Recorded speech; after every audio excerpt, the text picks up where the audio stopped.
Hello everyone. Welcome back to my channel and Anushka Biology 360. So I welcome you all at my channel. हाँ हमें क्या पढ़ना है आज है ना, थोड़ा सा डिजीज़ बचा है वो पूरा कर लेंगे. इम्यूनिटी में we will start innate immunity I think ख़त्म भी कर देंगे. एक्वायर्ड वाले भी चलो देख लेंगे, कर लेंगे. बाकी एक्टिव एंड पैसिव कल वाले लेक्चर में इतना ज़्यादा नहीं हो पाएगा फिर यार, है ना. ये तो तुम लोग भी समझते हो. सब भागम भाग नहीं चलेंगे पर, है ना. स्मूथली चलेंगे, अच्छे से पढ़ेंगे और एक मेडिकल कॉलेज में एडमिशन लेंगे. So let's start. बिना बकवास करे हम लोग अपना काम शुरू करते हैं. लेके प्रभु का नाम. ओके स्टार्ट करते हैं. देखो बेटा क्या लिखा है. Ant amoeba histolytica is a protozoan parasite in the large intestine of human which cause amoebiasis, that is amoebic dysentery. Ant amoeba histolytica एक प्रोटोजोन का नाम है बेटा, ठीक है. वो हमारे लार्ज इंटेस्टाइन के अंदर रहता है. देखो स्पेसिफिकली अगर किसी ऑर्गेनिज्म की पोजीशन दी है कि भाई वो इस ऑर्गन में रहेगा तो वो तुमको याद रखना पड़ेगा. You have to learn that, है ना, फिर ताकि आगे कन्फ्यूजन ना हो. तो एंट अमीबा हिस्टोलिटिका कहाँ रहता है बच्चा? लार्ज इंटेस्टाइन में रहता है. जो क्या कॉज करवाता है? अब उसका नाम अमीबा है तो अमीबियासिस कॉज करवाएगा और अमीबिक डिसेंट्री. सिम्टम्स क्या क्या हैं? कॉन्स्टिपेशन हो सकता है, एब्डोमिनल पेन हो सकता है, क्रैम्प्स हो सकते हैं, stools with excess mucus and blood clot. ठीक है. अगर जैसे कि क्या बोलते हैं, आई फॉरगॉट द वर्ड यार. चलो स्टूल के अंदर क्या आ सकता है? ब्लड क्लॉट्स आ सकते हैं और बहुत ज़्यादा म्यूकस आ सकता है. House flies act as mechanical carriers and serve to transmit the parasite from faeces to infected person to food of the normal person. जैसे कि जो हाउस फ्लाई है वो तो तुमको पता है कहीं से कहीं बैठती रहती है, इसीलिए तो हम किसी भी फेस्टिव के टाइम पे उसको अपने स्वीट्स के ऊपर बैठने नहीं देती. पता नहीं कहाँ से बैठ के आई होगी ना, हम लोग ऐसा, इसीलिए उसको हटाते रहते हैं. तो हाउस फ्लाई बेटा अमीबियासिस का एक मैकेनिकल कैरियर है, एक वेक्टर की तरह काम करती है जो उसको इन्फेक्टेड पर्सन के फीसिस से उसको फूड प्रोडक्ट या फिर फूड तक पहुंचा देगी और उनको क्या कर देगी? कॉन्टामिनेट कर देगी. इसी वजह से amoebiasis is also a disease which transmit by contaminated food and water. समझ गए? thereby contaminating them. Drinking water and food contaminated by the fecal matter are the main source of infection. इसी वजह से हमको क्या होता है? अमीबियासिस होता है. अब आता है Ascaris lumbricoides, the common round worm, जिसको हम कॉमन राउंड वर्म कहते हैं, और व्यूचरेरिया ये दोनों किस में आते हैं? ये दोनों आते हैं एस्की हेलमिंथ में. The filarial worm. Ascaris is a round worm, Wuchereria is a filarial worm. ये कुछ हेलमिंथ हैं which are known to be pathogenic to man, जो कि मैन के लिए हार्मफुल हैं, पैथोजेनिक होते हैं. एस्कैरिस ल्यूम्ब्रिकॉइड्स बेटा इंटेस्टाइनल पैरासाइट होता है. और रिमेंबर याद रखना है तुमको, ये स्मॉल इंटेस्टाइन का पैरासाइट होता है. एस्कैरिस कहाँ का होता है? स्मॉल इंटेस्टाइन का. ठीक है. तो स्कैरिस एंड इंटेस्टाइनल पैरासाइट कोज स्कैरियसिस, जैसा नाम वैसी बीमारी. Symptom of this disease include internal bleeding, अंदर की तरफ ब्लीडिंग हो सकती है, मस्कुलर पेन हो सकता है, फीवर हो सकता है, ब्लड लॉस तो अनीमिया हो सकता है, and blockage of the intestinal package, और इंटेस्टाइनल वाला जो पैसेज है वो ब्लॉक हो सकता है. तो ये कुछ सिम्टम्स है स्कैरियसिस के. The eggs of the parasite are excreted along with the faeces of infected person. Infected person जो है वो जब भी फीसेस सिक्रीट करेगा उसके साथ उसके जो स्कैरिस के एग हैं वो भी बाहर निकल जाएंगे, जो कि सॉइल को, वाटर को और प्लांट को कॉन्टामिनेट करेगा. A healthy person acquire this infection through contaminated water, vegetable and fruits. तो ये भी एस्कैरियसिस भी एक बीमारी है जो कि कॉन्टामिनेटेड फूड और वाटर से फैलती है. समझ गए बच्चा? आगे आता है व्यूचरेरिया. एक मिनट. हाँ, Wuchereria bancrofti, Wuchereria malayi. The filarial worm causes slowly developing chronic inflammation of the organ in which they live for many years. Chronic मतलब जो बहुत लंबे समय तक चले, है ना. Chronic disorder मतलब बहुत लंबे टाइम तक चलने वाली बीमारियाँ. Wuchereria bancrofti और malayi ये एक filarial worm है जो धीरे धीरे डेवलप करते हैं क्रॉनिक इन्फ्लेमेशन के अंदर, और वहाँ पर उस ऑर्गन के अंदर ये इतनी इन्फ्लेमेशन कर देते हैं और वहाँ पे वो लोग सालों तक रहते हैं. Usually the lymphatic vessel of the lower limbs and the disease is called elephantiasis और फिलारियसिस जैसा नाम वैसी बीमारी. एलिफेंटियासिस इसमें जो जैसे कि लोअर लिम्स होते हैं ना, अपने लोअर लिम्ब के अंदर जो लिम्फेटिक वेसल्स होती हैं वहाँ पर ये अफेक्ट करता है. तो अगर पैर के अंदर बहुत ज़्यादा ही स्वेलिंग आ रही है, जैसे साइड वाले आदमी की आ रखी है, तो हाथी पाँव इस बीमारी का नाम है। तो हाथी की तरह पाँव जाता है ना एकदम, इसी वजह से इसका नाम क्या है बच्चा, elephantiasis. The genital organ are also often affected, जो जेनाइटल ऑर्गन है उन पे भी असर पड़ता है, रिजल्टिंग इन ग्रॉस डिफॉर्माइटिस, जिसकी वजह से ग्रॉस डिफॉर्माइटिस होता है। ग्रॉस डिफॉर्माइटिस बेटा अगर कोई ऑर्गन है वो एकदम ही माल फंक्शन हो चुका है, मतलब बहुत ज़्यादा ही लो एफिशिएंसी से काम कर रहा है, बिल्कुल काम करने की उसकी सक्षमता ही ख़त्म हो गई है, तो उस चीज़ को हम लोग कहेंगे बच्चा gross deformities. The pathogens are transmitted to a healthy person through the bite of a female mosquito vector. Female mosquito vector I think इसके लिए फीमेल क्यूलेक्स मॉस्किटो होता है। क्यूलेक्स मॉस्किटो इसके अंदर वेक्टर की तरह काम करता है, जो एक इन्फेक्टेड पर्सन से हेल्दी पर्सन तक इस बीमारी को फैलाने का काम करता है। फिर आता है दाद, ये तुम लोगों ने ऐड में सुना होगा, टीवी में ऐड आता है ना, उसमें दांत की बीमारी आती है ना।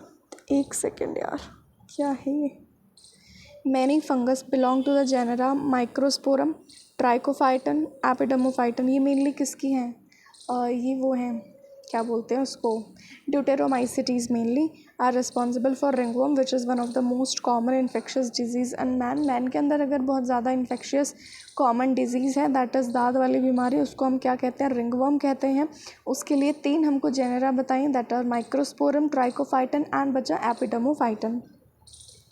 Appearance of dry scaly lesions, सूखे सूखे से कुछ वो घाव टाइप दिखेंगे on various parts of the body, अलग अलग बॉडी के पार्ट पे, उनका नाम भी अलग अलग होता है। जैसे बियर्ड्स में होता है तो उसको टीनिया बारबी कहते हैं, है ना, पैरों में होता है तो टीनिया पीडिस कहते हैं उसको, उसका नाम दिया नहीं है वैसे तो इसी वजह से हम नहीं पढ़ेंगे।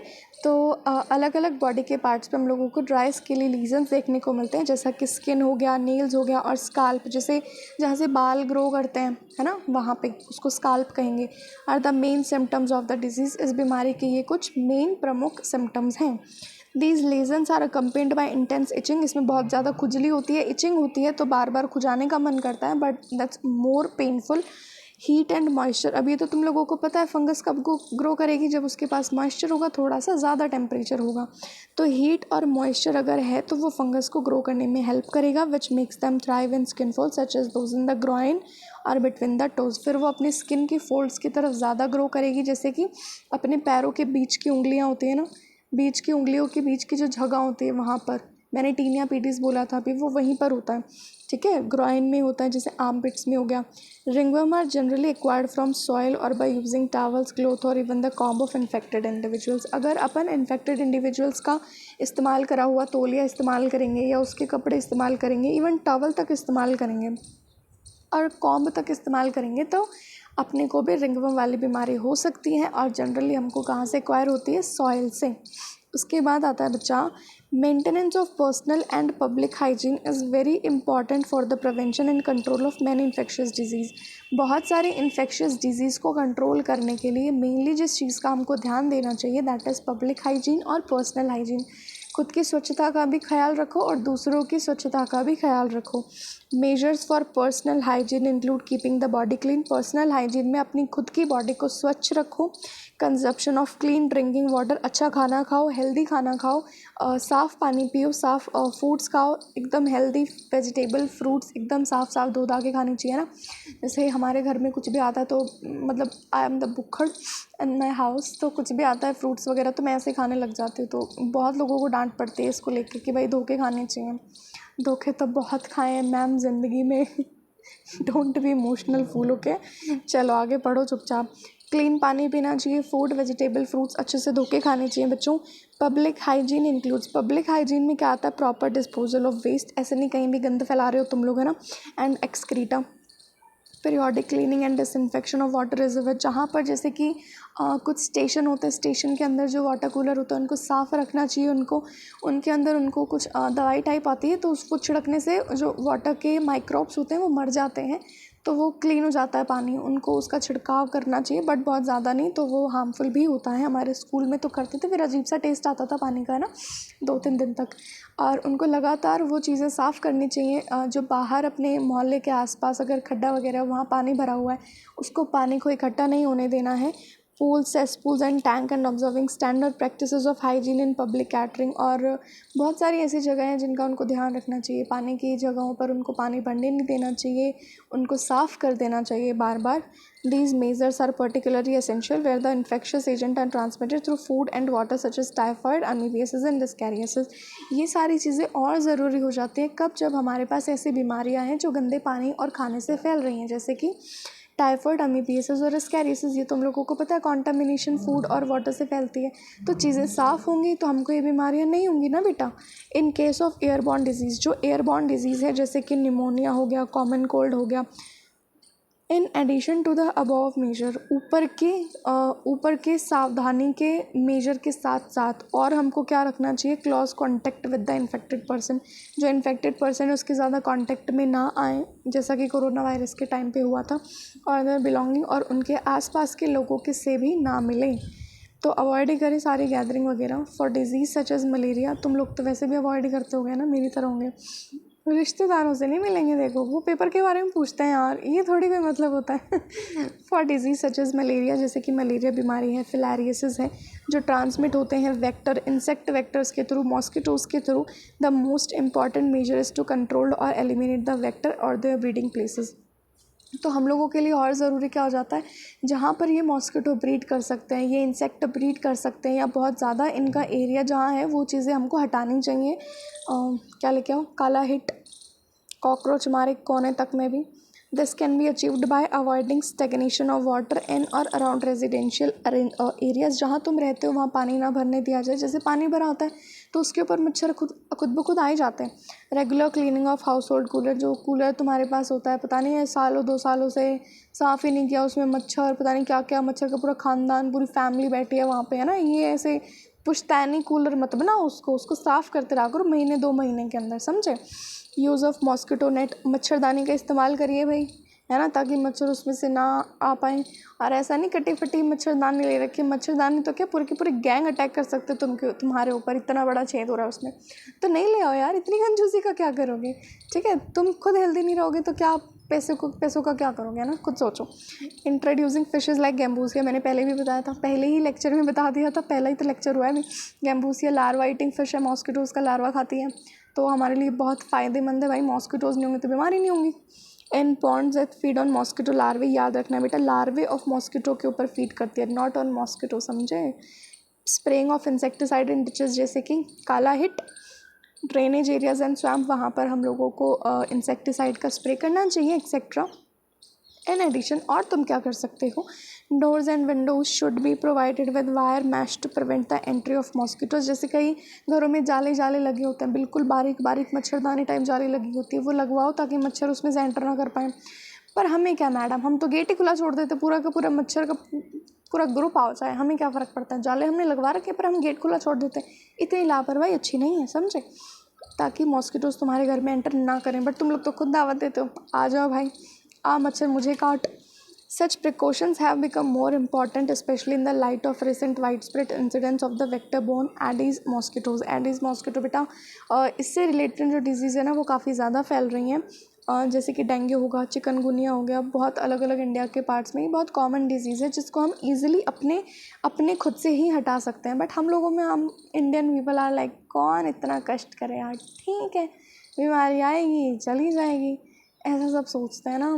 तो कोई मतलब सेंस नहीं बनता लोगों को समझाने का, जब तक वो कुछ एक्सपीरियंस नहीं करते तब तक तो कोई लॉजिक बनता ही नहीं है लोगों को समझाने का, क्योंकि वो समझते ही नहीं है। इंडिया के पीपल ना ऐसे ही हैं यार, क्या बताऊँ मैं तुम लोगों को। इस पर एक अलग से लेक्चर रखेंगे, ठीक है। तो लाइव सेशन रखेंगे, तुम अपने विचार प्रस्तुत करना, विचार विमर्श होगी खूब भयंकर जम के। चलो अब बकवास कम करता है, पढ़ लेते हैं पहले ना। The advancement made in biological science have armed us to effective deal with many infectious disease. हम लोगों को पता है साइंस ने बहुत प्रगति कर ली है, तो हमारे पास बहुत सारे डिजीज़ हैं जो कम्प्लीटली क्योरेबल हैं, और कई तो एकदम इरेडिकेट भी हो चुकी हैं, एकदम ख़त्म हो चुके हैं। The use of vaccines and immunisation programme have enabled us to completely eradicate a deadly disease like smallpox. और साइंस की प्रगति की वजह से हमें ये सुनहरा अवसर मिला है कि स्मॉल पॉक्स जैसी खतरनाक बीमारी का हमने जड़ से नामो निशान ख़त्म कर दिया। तो स्मॉल पॉक्स हमारे पूरे वर्ल्ड से इरेडिकेट हो चुकी है, just due to vaccinisation, immunisation, समझे। Okay. A large number of other infectious diseases like polio, diphtheria, pneumonia and tetanus have been controlled to a large extent by the use of vaccine. Vaccine का use करके ही polio, diphtheria, pneumonia, tetanus जैसी कुछ खतरनाक बीमारियों पे हमने बहुत ज़्यादा हद तक लगाम पाई है। वैक्सीन का यार महत्व तो तुमको कोरोना के टाइम पे ऑब्वियसली समझ आ ही गया होगा। इसके बारे में तो मैं ना ज्ञान झाड़ूँ तो ही बहुत बेहतर होगा, ठीक है। किस किस ने अभी तक बूस्टर डोज नहीं लगवाया है? 2 लगवा के रह गए। बायोटेक, अबाउट विच बायोटेक के बारे में हम पूरा पढ़ेंगे, 2 चैप्टर आएंगे। ये एक बहुत is at the verge of making available newer and safer vaccine. Biotech की वजह से हमको बहुत सेफ़ वैक्सीन मिली है और बहुत नई नई वैक्सीन भी हम लोगों को प्राप्त हुई हैं। डिस्कवरी ऑफ एंटीबायोटिक्स की discovery and various other drug has also enabled us to effectively treat infectious disease. अलग अलग एंटीबायोटिक की डिस्कवरी हुई है और अलग अलग ड्रग्स की डिस्कवरी है, जिसकी वजह से ड्रग्स, वो वाले ड्रग्स नहीं गांजा फूक रहे हो तुम लोग घर में बैठ के हैं, उठा नहीं रहा हमारा बेटा मैम 4 दिन हो गए, ऐसा वाला ड्रग्स नहीं। देखो, कोई भी चीज़ मेडिसिन की तरह काम करेगी बट ओवरडोज उसका ड्रग है, ठीक है। एक लिमिट तक वो मेडिसिन है but after that it's poison. समझे का समझाएं तुमको। चलो, तो एंटीबायोटिक और ड्रग्स की वजह से हमको बहुत बीमारियों पे लगाम हासिल हुई है। आगे हम पढ़ेंगे बच्चा इम्यूनिटी। अब देखो, every day we are expose to a large number of infectious agent, है ना। बहुत तुम लोग बाहर घूम घाम के आते हो तो बहुत सारे मच्छर मिलते होंगे तुमको। अब हर मच्छर से तुमको मलेरिया हुआ है क्या? हर मच्छर तुमको डेंगू कर गया? हर दिन तुम घूम के आते हो, अगले दिन तुमको डेंगू मिलता है या फिर चिकनगुनिया मिलता है? ऐसा तो बेटा नहीं हुआ होगा, समझे। हम लोग बहुत इन्फेक्शियस एजेंट से हर दिन हमारा इनकाउंटर होता है, but however only a few of those exposure result in disease. लेकिन उनमें से कुछ ही ऐसे होते हैं जिसकी वजह से हमको बीमारी होती है। मलेरिया ऐसा तो नहीं तुमको हफ्ते में 3 बार हो रहा है, इतने तो ठीक भी नहीं हो पाता वो। कई साल, 2 साल, मेरे को तो आज तक शायद हुआ भी नहीं है, बट बहुत सालों में कई बार होता होगा। तो क्यों, ऐसा क्यों है? वो हर बार क्यों नहीं होता, वो कई बार ही क्यों होता है? बहुत रेयर चांसेस के अंदर होता है। जब तुमको कोई अच्छे से कॉमन कोल्ड हो गया और कई बीमारियाँ होंगी जो तुमको होती हैं, तो कई बार ही क्यों, हर दिन क्यों नहीं होती? क्योंकि हमको वो इन्फेक्शियस एजेंट तो हर दिन मिलते हैं। ये इसीलिए बेटा क्योंकि तुम लोग आयरन मैन हो, हैं? नहीं। This is due to the fact that the body is able to defend itself from the most of the foreign agents. हमारी बॉडी है आत्मरक्षक। हमारी बॉडी खुद का ध्यान खुद रख सकती है। अगर तुम ना भी रखो तो तुम अगर मच्छरों के गैंग में भी घूम रहे हो तो हमारी बॉडी के पास इतनी पावर तो है कि जितनी उसकी क्षमता है ना, वहाँ तक तो वो लड़ेगी। तो वो खुद के लिए इतना तो डिफेंड कर ही सकती है कि तुमको उन मच्छरों से प्रिवेंट कर ले, उनकी बीमारियों से बचा ले और फॉरेन एजेंट्स को उनके काम में सफल न होने दें, समझे। तो हमारी बॉडी खुद के लिए डिफेंड कर सकती है, खुद के लिए स्टैंड ले सकती है। This overall ability of the host की ये complete ability to fight the disease causing organism, कि वो डिजीज़ कॉजिंग ऑर्गेनिज्म के साथ लड़ पा रहा है, डिजीज़ से बच पा रहा है, कॉन्फर्ट टू द इम्यून सिस्टम, जो इम्यून सिस्टम ने उसको प्रोवाइड करी है, उसका नाम होता है इम्यूनिटी। कई लोग कहते हैं ना कि इसकी इम्यूनिटी स्ट्रांग है। इम्यूनिटी स्ट्रांग का क्या मतलब है? कि तुम लोग ईजिली बीमार नहीं पड़ते हो। तुम्हारा एनकाउंटर तो उतने ही इन्फेक्शियस एजेंट से होता है जितना बाकी कैसे होता है, बट तुम लोग जल्दी बीमार नहीं पड़ते क्योंकि तुम्हारी बॉडी ज़्यादा एफिशिएंटली बेटा खुद के लिए डिफेंड कर सकती है। और कईयों की नहीं कर पाती बेटा, कईयों की थोड़ी सी वीक होती है इम्यूनिटी, इसीलिए उनको इम्यूनिटी वीक कहते हैं। तो इम्यूनिटी 2 टाइप की होती है, इनेट और एक्वायर्ड, ये भी हम लोग पढ़ेंगे। तो इनेट इम्यूनिटी क्या होता है? Innate immunity is a non specific type of immunity. ये क्या है? इनेट मतलब जो तुम्हारे पास बचपन से है, जब तुम पैदा हुए थे तब भी थी, आज तुम हो तो अभी भी तुम्हारे अंदर है, ठीक है। ये एकदम अंधाधुंध टाइप होती है, इसको किसी ने गाइड नहीं करा। जैसे कि वैक्सीन है, वैक्सीन में कोई पर्टिकुलर सॉल्ट होता है, तो वो सॉल्ट हमारी बॉडी को गाइड करेगा कि इस तरीके से लड़ो, करो, इस तरीके का ये काम करना है तुमको। बट इनेट इम्यूनिटी को किसी ने गाइड नहीं करा, तो ये अंधाधुंध फायरिंग करता है ना। तो जैसे ही कोई फॉरेन पार्टिकल आया, तुमने बिना देखे कौन है, क्या है, कौन सी बीमारी करेगा, इससे अपने को क्या लेना देना, तुमने सीधा गन तान के उसको उड़ा दिया। ये इस तरीके का होता है innate immunity. That is present at the time of birth, जो तुम्हारे पास टाइम ऑफ बर्थ के मतलब तुम्हारे जन्म के समय भी तुम्हारे अंदर होता है। This is accomplished by providing different type of barrier. अब ये तुम्हारी बॉडी में अलग अलग टाइप के बैरियर्स को प्रोवाइड करता है ताकि फॉरेन एजेंट तुम्हारी बॉडी में घुस ही ना सकें। इनेट इम्यूनिटी के 4 टाइप हैं, 4 टाइप ऑफ बैरियर हैं। पहला फिजिकल बैरियर, फिजिकल मतलब जैसे कि स्किन, स्किन हमारी बॉडी के अंदर है ना, वो खुद मच्छरदानी की तरह काम करती है। तो स्किन से बहुत सारी चीज़ें तो डायरेक्टली पास हो ही नहीं सकती। स्किन हमारी बॉडी में एक तो पता है लार्जेस्ट ऑर्गन है ना, बहुत ज़्यादा, सबसे ज़्यादा यही है शायद। द मेन बैरियर बनाता है हमारी बॉडी का, which prevent entry of micro organism, जो माइक्रो ऑर्गेनिज्म को एंटर नहीं करने देता। Mucus coating of the epithelium lining, respiratory, आगे पढ़ेंगे माल्ट, है ना। तो रेस्पिरेटरी ट्रैक्ट के अंदर तुम्हारे म्यूकस है, गैस्ट्रोइंटेस्टाइनल ट्रैक्ट में म्यूकस है, यूरोजेनाइटल ट्रैक्ट में भी तुम्हारे म्यूकस है। तो म्यूकस में अगर कोई ऑर्गेनिज्म आएगा तो फंस जाएगा। अगर तुम्हारे अंदर कोई माइक्रोब है तो वो म्यूकस वाली लाइन में जाके फंस जाएगा, तो उसको फिर ख़त्म कर देंगे बाद में। देन आता है बच्चा फिजियोलॉजिकल। याद रखना ये चारों तुमको लाइन से ही याद रखने, वरना एग्जाम्पल में इतना घूम जाओगे ना तुम फिर कभी नहीं सीधा हो पाओगे, ठीक है। तो उसके बाद आता है फिजियोलॉजिकल, जैसे कि हमारे स्टमक में एसिड नहीं होता, अगर है तो बहुत सारे ऑर्गेनिज्म मर जाते हैं, इतनी कम पीएच तो कोई नहीं झेल सकता। सलाइवा ऑन माउथ, उसके अंदर लाइसोजाइम होता है, तो बहुत सारे बैक्टीरिया मर जाते हैं। टीयर्स फ्रॉम आइज, इसमें भी लाइसोजाइम होता है, बैक्टीरिया से बचाता है तुमको। ये सारे माइक्रोब की ग्रोथ से तुम लोगों को बचाते हैं, ठीक है ना लाइको। तुम लोग अपनी बॉडी के लिए क्या करते हो, चाउमीन लेके जाते हो ना। क्या मैम, पेट पूजा पहले होनी चाहिए ना, अच्छा खाएंगे तभी तो अच्छा रहेंगे। बिल्कुल बिल्कुल। Cellular barrier, certain type of leukocyte, कुछ टाइप की leukocyte WBCs of our body like polymorphonuclear leukocyte, PM NL neutrophils and monocyte and natural killer type of lymphocyte in the blood as well as macrophages in tissues can phagocytose and destroy microbes। देखो PMNL neutrophils जो एक WBC का type है, monocytes हो गया बेटा, natural killer हो गई, नेचुरल किलर भी एक टाइप ऑफ लिम्फोसाइट है। टिश्यूज़ के अंदर मैक्रोफाजेस ऊपर की कहाँ बताई थी, जैसे कि मोनोसाइट है, natural killer type of lymphocyte है, PMNL है, वो क्या है, वो ब्लड के अंदर। और माइक्रोब्स एंड टिश्यूज़ कैन फैगोसाइटोस, मतलब कोई फॉरेन पार्टिकल आया, इन्होंने देखा, ये लोग खा गए, एंड डिस्ट्रॉयड अ माइक्रोब, उस माइक्रोब को ये लोग चबा जाएंगे, खा जाएंगे, उसका सत्यानाश कर देंगे।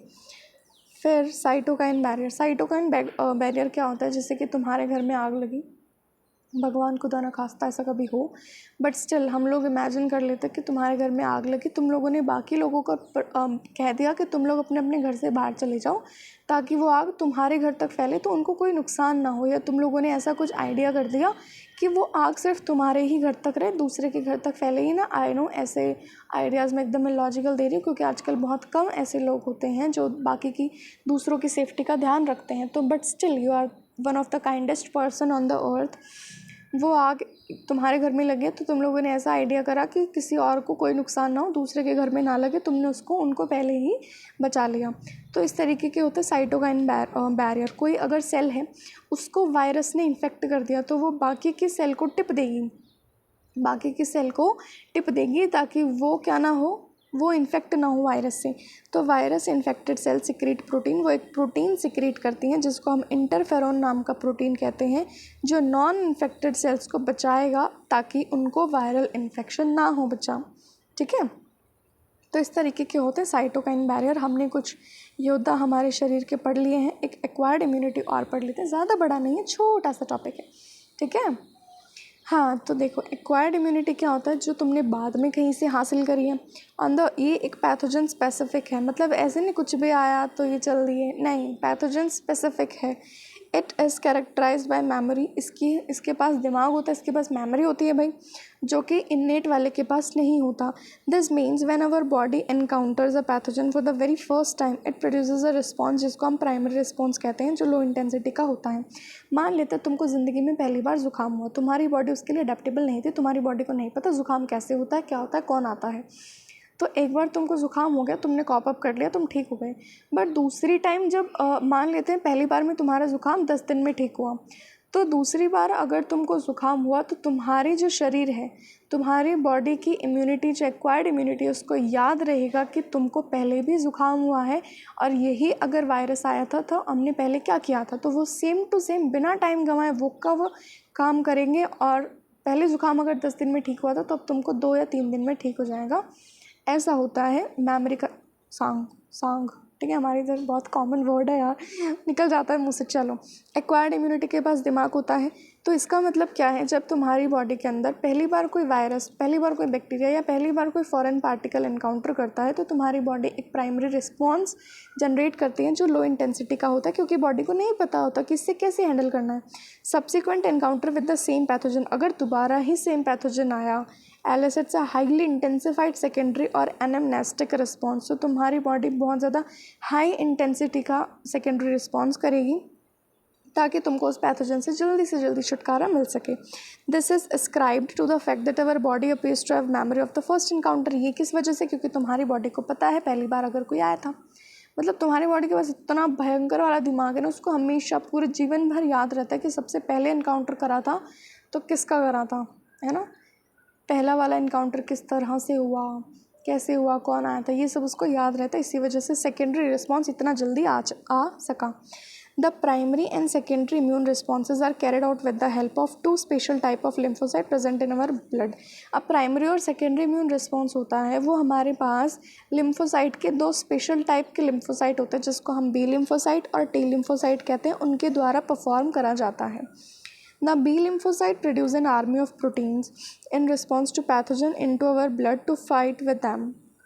जो बी लिम्फोसाइट होते हैं ना, वो प्रोटीन्स की आर्मी भेजती हैं ताकि जो प्रोटीन्स हैं वो हमारे ब्लड के अंदर जो पैथोजन प्रेजेंट है उसके अगेंस्ट फाइट कर सकें।